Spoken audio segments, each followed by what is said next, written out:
I've been a Pokemon fan for 13 years, give or take. My first game was Pokemon Platinum on one of those shitty little R4 cartridges, and for the most part, I still love this franchise. I still go back to the DS lineup every so often, and I still adore everything about the games. However, it's no secret that Pokemon has been on a significant downward trend ever since 2019. More specifically, I think that Game Freak is tired. I think that the current release schedule of Pokemon games is corporate dog shit that produces lesser quality games. I think that the modern Pokemon games have decreased not only in quality, but in content as well, as a result of this release schedule. It's been quite disappointing going from what I felt to be pretty consistently good games with some really inspired locations, atmosphere, and gameplay, to what are now somewhat inconsistent and broken games at launch, with problems persisting way later into its life cycle. I like to take a look at the series as a whole and present ideas that I personally believe will improve the games and present what I believe to be the most compelling arguments against Pokemon's problems today, and how it can be fixed or improved by either taking inspiration from titles it shares a genre with, or looking back to its history to understand where it went right and to create the best experience possible for these games.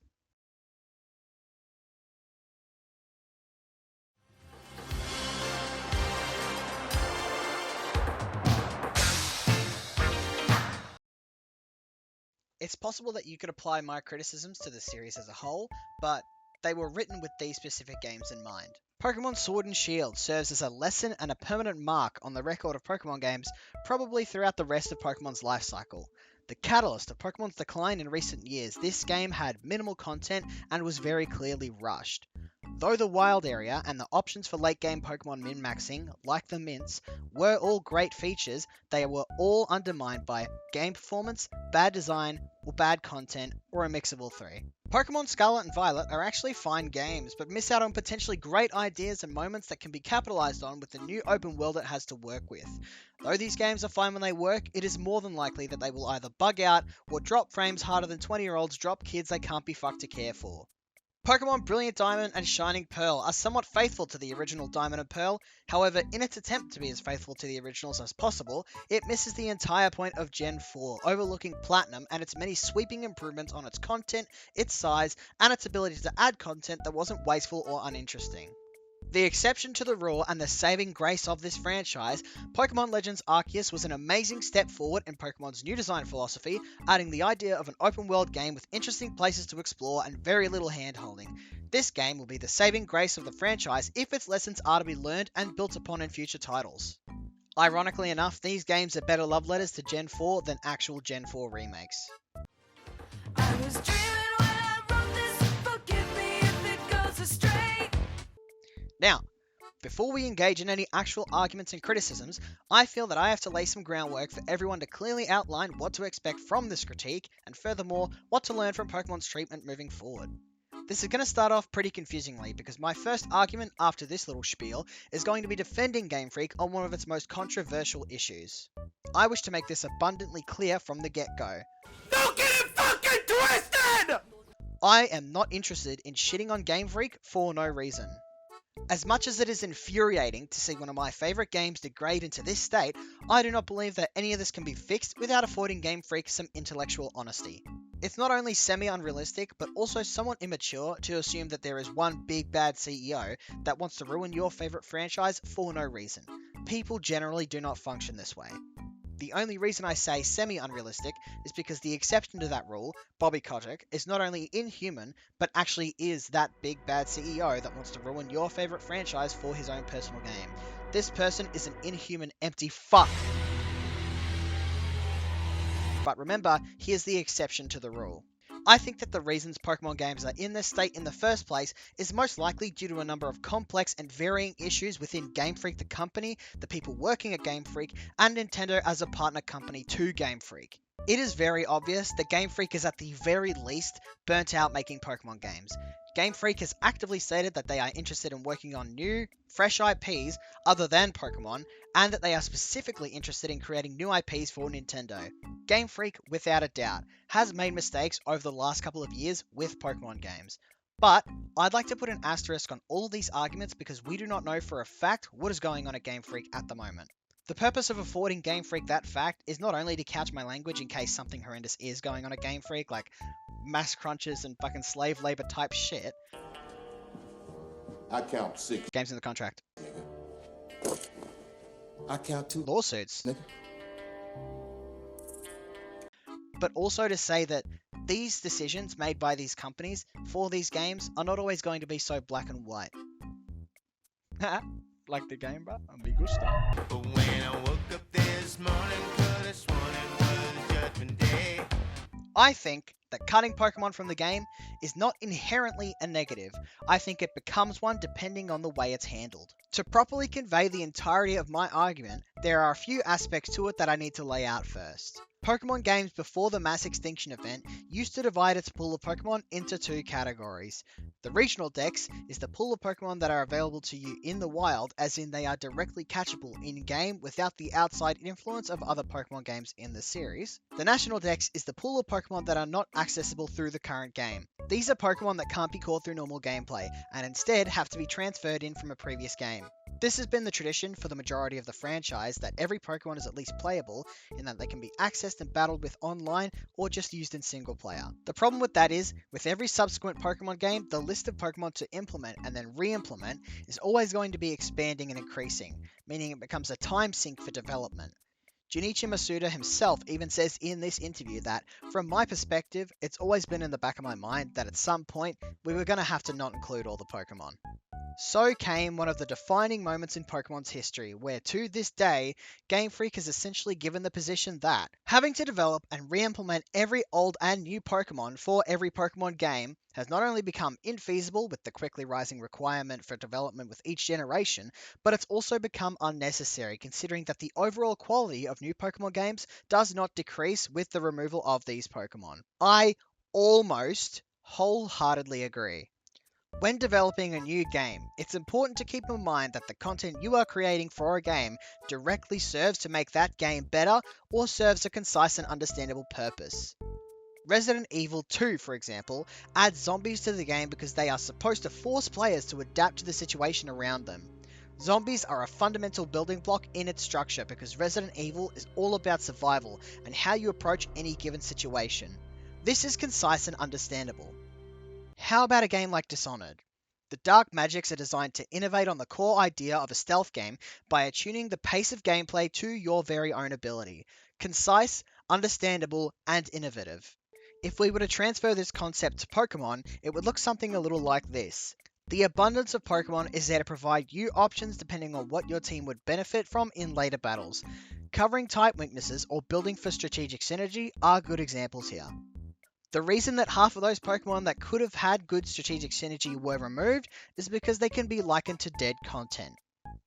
The definition I'm going off of is as follows.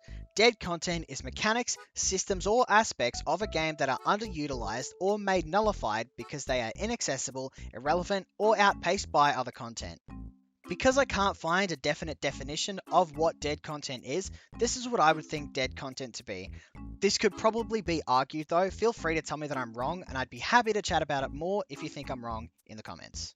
I think that the National Dex Pokemon fall under nullified because they are not only inaccessible and irrelevant to the game at hand. The National Dex Pokemon are inaccessible without a previous game. I think that adding these Pokemon into the game when they are not accessible without outside influence probably hurts the game more than it betters it. Tying back in with the idea that content has to have a concise and understandable purpose for it to directly benefit the game, the National Dex Pokemon not only do not have a concise and understandable purpose, nor do they directly benefit the game.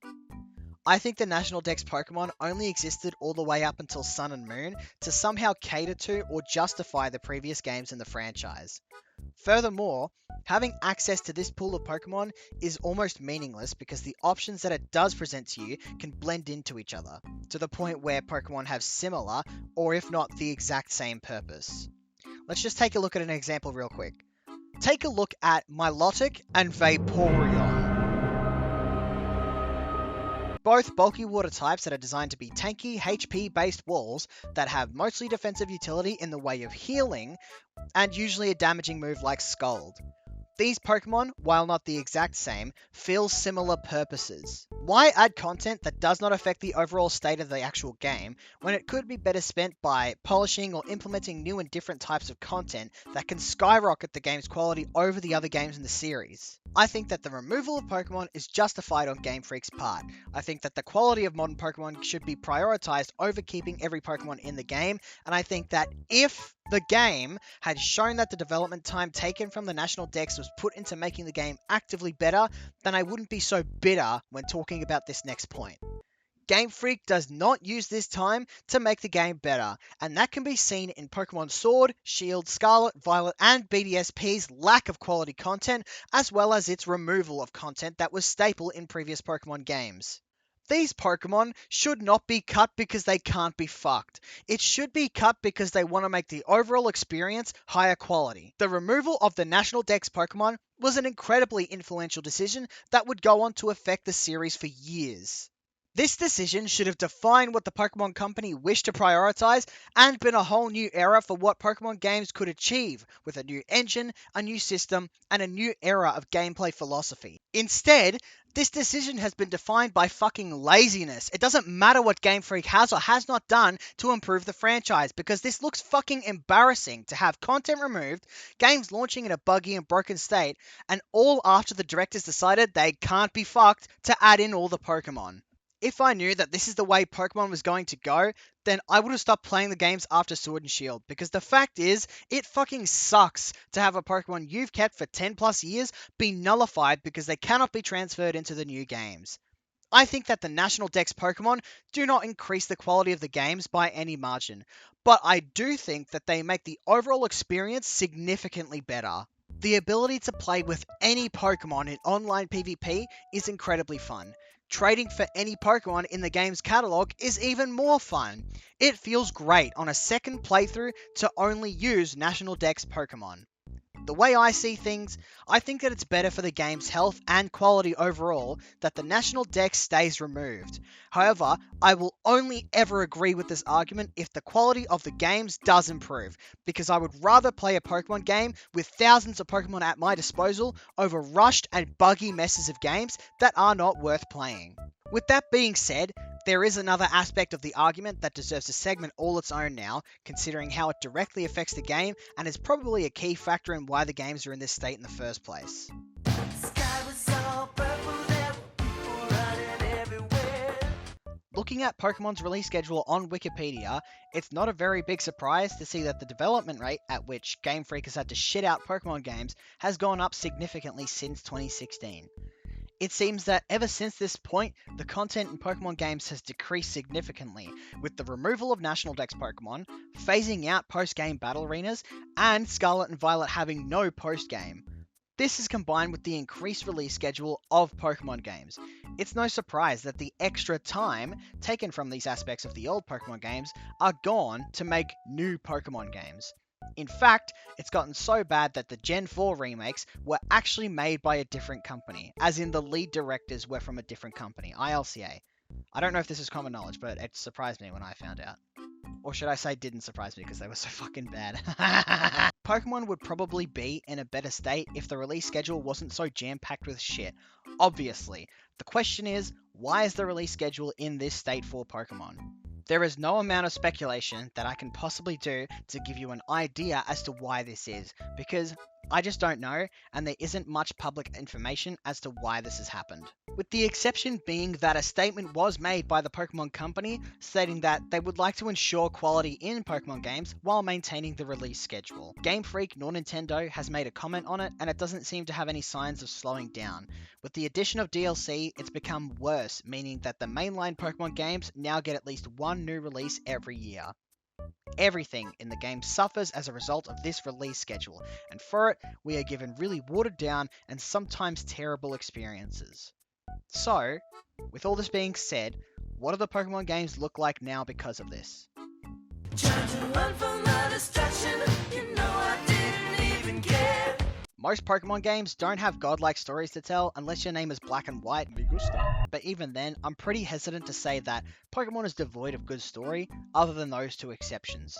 I think before and even after Sword and Shield, there were great stories to tell, like Legends Arceus and its ancient history.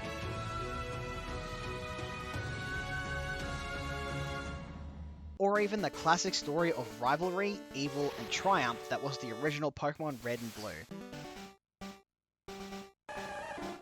However, that isn't really my argument. This applies to all Pokemon games, but after Sword and Shield, I think that the formula of telling a self-contained story based on whatever they're feeling at the time is kind of boring and missing out on so much potential to tell passionate and thoughtful stories in the world of Pokemon. World building and the idea of consistent lore and story within Pokemon has the ability to show great environments and tell stories about Pokemon history and biology that I would think to be much more interesting than just Team of the Week, Story of the Week, or just talking to people, because I don't give a fuck. Teams are getting less and less important with time. Team Yell is literally just Come on, England! Score some fucking goals! And Team Star, as much as they had an interesting backstory, could have been told without the idea of needing a team for each Pokemon game attached to them like a tumor. The stories for a game tend to miss the point of the actual world it's inhabiting, unless you're black and white. As in, why do we care about the squabble of real people when not only are they uninteresting, but also when all I give a shit about are the individual Pokemon and what they mean to the environment? To further my point, I don't like talking to people, in real life or in-game. No shit. But it's especially annoying in-game because none of this shit is interesting. It furthers an uninteresting story that I have no care in, and nor do the developers. I believe that Pokemon has the potential to tell great stories about how these Pokemon interact with the world around them. The Pokemon movies have really interesting world building and lore ideas that I really wish Game Freak would capitalize on, and moreover, I really wish that Pokemon would implement environmental storytelling a lot more, because it can not only teach players about Pokemon without the Pokédex, but provide interesting experiences in-game that can be unique to the player. For example, a really cool idea that I personally like from Pokemon Ranger, Manaphy, and the Temple of the Sea. Somewhere, deep in the ocean, a sea temple built long ago holds a treasure that must be protected. The mythical Pokémon Manaphy, heir to the temple's riches, is the key to unlocking its secret location. But dark forces draw near, seeking the temple's power as their own. Ash, Pikachu, and the Pokémon Rangers must work together to stop the pirates' plot. This type of story can create some amazing in-game experiences and show some impassioned environmental storytelling alongside that. To be clear, it's not to say that they have to alienate the younger audience either. Pokemon games can have both. I want games, not just Pokemon games, but any games, to entice me with a good reason to play it. Because without a good story, I find it tough to play this over any other game that not only does similar gameplay, but tells amazing stories as well. I was dreaming when I wrote this, so sue me if I go too fast. In all honesty, Pokemon has never been a challenging game, but it's not the ease of the series that I am talking about. Any Pokemon game, regardless of generation and system, can be beaten by any team that you come up with. I, as well as the whole community, have been fine with that. However, in previous Pokemon games, there have been challenging fights within games, even up until Sun and Moon, that substitute having little challenge in the main story. And even after that, there are challenges you can face post-game that are there to test your skill. The post-game battle arenas used to be really good, and were great ways to implement challenge into the game without spoiling the casual gaming experience that was the story. Gen 4's Battle Frontier was incredibly good, providing tons of different variety in battles, forcing yourself to use rented teams, and ones you weren't familiar with, or just having really challenging battles anyway. Newer Pokemon games nowadays tend to have bare minimum challenge and bare minimum post-game, unless your name is BDSP or Scarlet and Violet, in which you have neither. We are surely taking the piss here. I don't know how we ever justify removing post-game battle arenas when the game is in this state. This provides the game with no physical challenge, aside from multiplayer battles, which at this point, with the way the online service functions, I believe is below bare minimum, and gives me another reason not to engage with this game.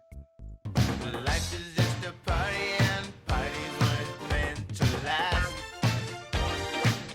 Pokemon Scarlet and Violet have moved to the format of having an open world that doesn't limit which activities you do first. This is great, but I think that in the interest of innovating on the formula that Legends Arceus gives this game, implementing locations that are interesting as well as rewarding can take this game from great to amazing. Not every game has to be Elden Ring, I'm not arguing that. I find that games with worlds that are defined by interesting places, memorable locations, and great atmosphere tend to be more interesting regardless of game, but also entice me to play more of it. I think that emphasizing exploration generally creates great gameplay moments that are specific to the player, but to get to that point, the overworld needs to be improved upon significantly. Firstly, design the world around exploring and put interesting things in them. Sunken ships, ancient ruins, haunted houses, these were the interesting environments that weren't integral to the story in previous Pokemon games, but interested me enough without that need for a story that I went to explore them anyway. Secondly, remove Pokemon that can just travel anywhere for free. There is nothing that removes my interest in a world any more than just giving me free ways to skip everything between point A and point B. Within reason, fast travel is a gameplay feature given to reward players for exploring previous areas with a way to travel back with no hassle. When Miraidon or Koraidon can just climb the mountain that I need to get to the top of, why would I waste my time exploring the caves that spiral up the mountain? The Zelda games force you to explore the areas you haven't discovered and solve puzzles to be able to access those areas with ease. This is seen in the outposts. Going hand in hand with having cool shit to explore, give me valuable rewards for exploring it. A strong Pokemon or a strong TM, anything.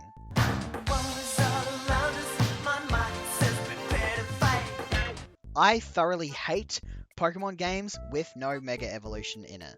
Megas were the best feature to come out of X and Y, and I honestly just don't know why they didn't just stick with it.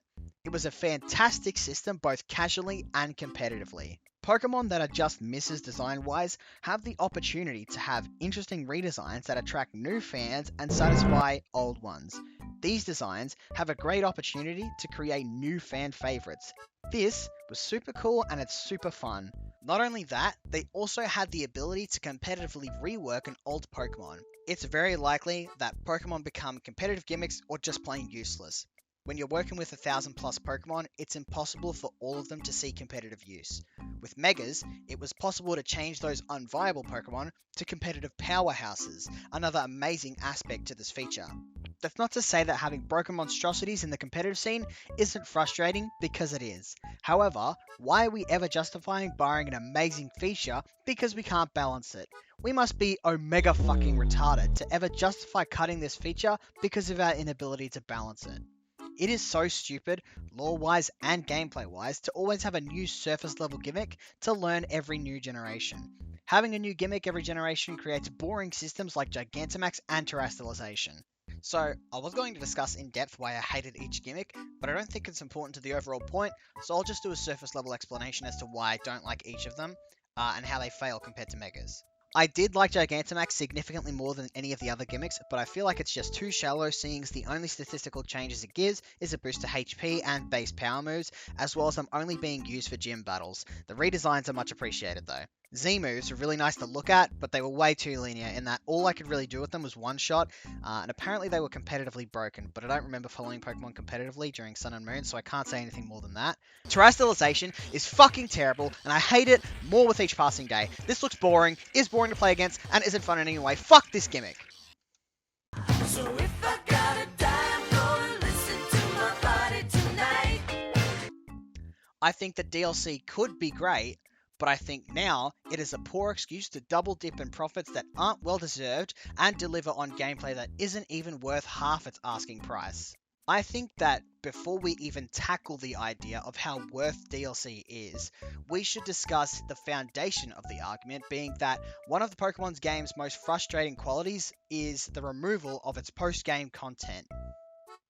The Pokemon games of old were brimming with content to engage in after the game's main campaign had finished.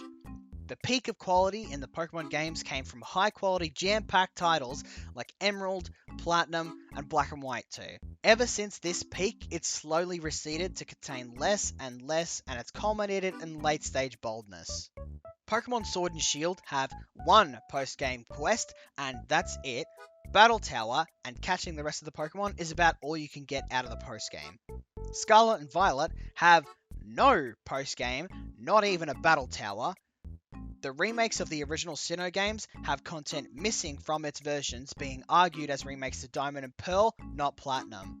I think that is incredibly disappointing, considering it misses the point of the 4th generation by doing this, but yeah, you don't fucking worry, you'll get your turn. In my eyes, Pokemon games aren't achieving the standard that I would expect to be worth my money in the first place, so why would I ever engage in DLC to begin with? Even if they were, DLC isn't worth its asking price either. I function off a dollars to hour ratio, so I expect to at least get 30 hours out of a $30 DLC. Just a cheeky disclaimer, as of the time of this recording, Scarlet and Violet's DLC has not dropped yet. I am basing this argument off of Sword and Shield's DLC from a few years ago. The best DLC from Sword and Shield, the Crown Tundra, takes 25 to 27 hours to 100%. To finish, significantly less. Luckily, the Crown Tundra was a good enough experience, so its value can be argued over it being actually great DLC, which it is, and it does a great job at what it's trying to achieve. The Isle of Armor, however, has nothing new for you to experience. The story is uninspired handheld garbage with a fumbled lesson at the end. The map means nothing except for a place to play in. There is nothing in this place that rewards you for exploration. Only one new legendary is accessible through its entire course, and half of its campaign time is spent leveling this fucking cub fruit that it gives you. It takes 16 hours to 100%. Holy fucking filler. Some of the greatest DLC available to you today aims to add more of what you like done really well. Think of games like, again, Dishonored, the Knife of Dunwall, the Brigmore Witches, the Dunwall City Trials, absolute banger DLC, and furthermore, at release, these packs cost $10, amazing value, and that's not even the only game to do it. Think of Bloodborne, The Old Hunters, Red Dead Redemption Undead Nightmare, The Last of Us Left Behind. More for less, with passionate gameplay development at the forefront of its philosophy. Got the line in my pocket, and baby, he's ready to roll. Pokemon Brilliant Diamond and Shining Pearl are truly the saddest Pokemon games I have ever seen to date. It's taken me a while to fully realize what I hated so much about these games, but I think I fully understand it now. Here is what you have to realize when you look back at Gen 4.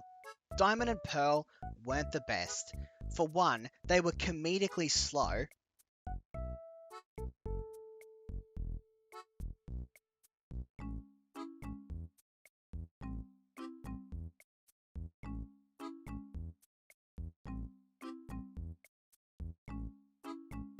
And had big holes in their design.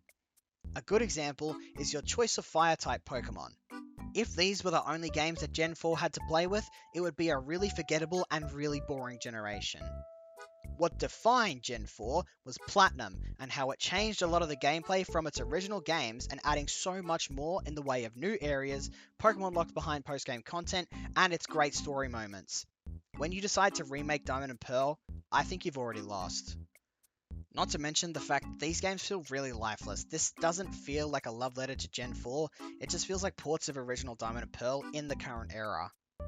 The previous remake, Pokemon Omega Ruby and Alpha Sapphire, are infinitely better in most aspects because of how it tackles Gen 3. Most of the content is there, but have a look at its art and how it presents the world. Not only that, but it looks to add more content on top of what was already present that falls in line with what their focus is for the generation. The Delta episode and the Eon ticket are impassioned and really heartful examples of what a love letter to Gen 3 should be. Interesting and fun new spins on old, inaccessible or new content that was significant to the original games.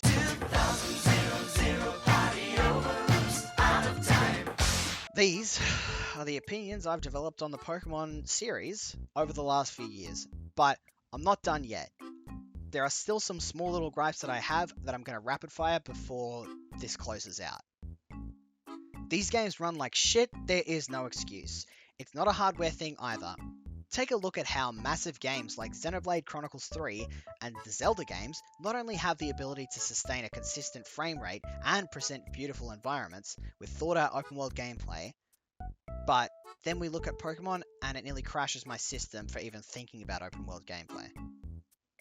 I don't have a problem with XP candies inherently, I have a problem with where they're placed. You're given them while playing the story, not as a post-game reward, because it would be silly for the game to want you to actually play it when you've only just started. They're a great accessibility option for people who can't be fucked to grind, but I think by that logic, they are great as a post-game reward because I think it cuts too much into the content of the current game. So tonight I'm gonna party like it's 1999. My original message for this video, and its title, was supposed to mean that Pokemon has finally lost the essence that made it so encapsulating in the first place.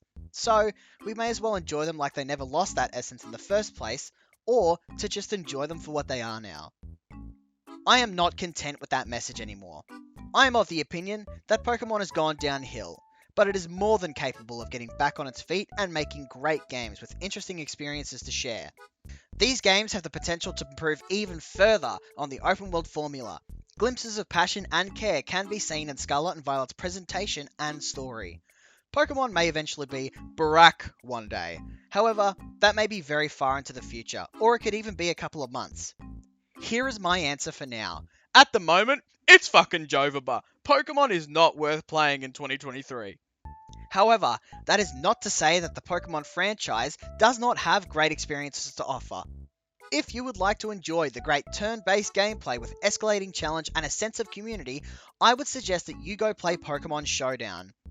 If you would like to play a great open world game with the places to explore and a story to experience that directly intertwines with the environment around you, please go play Pokemon Legends Arceus. All I ask is that you do not buy into Pokemon games today, vote with your wallet. Do not blissfully ignore Game Freak's inability or maybe unwillingness to make a good game, and do not blissfully ignore Nintendo's refusal to give them the time to do so. I think another great option is to go back and play previous Pokemon games that you enjoy.